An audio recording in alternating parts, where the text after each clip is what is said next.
Бүгүн баштап алсаң эртең сөзсүз өкүнөсүң. Ошондуктан бүгүн башта. Ар бир план кылган болсоң, бир ниет кылган болсоң, ошону бүгүн башта. Бүгүнкү ишти эртеңге калтырба деген сөз бар. Ал эми жаздын бир күнү бир жылга тете деген да сөз бар. О, ар бир ишти мындай карап баштаардан алдым.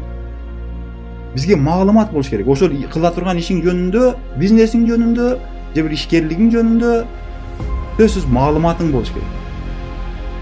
Биринчи маалымат болгон соң, ошол маалыматты алып алгансаң, сага ой пайда болот, ошону кылам деген. Ошону жасасам болот экен деген ой пайда болот. Ошол ой максатка айланат.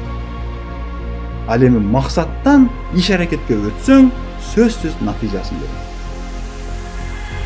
Ушул катар удалаштык бардыгы аткарылган болсо, сөзсүз натыйжа.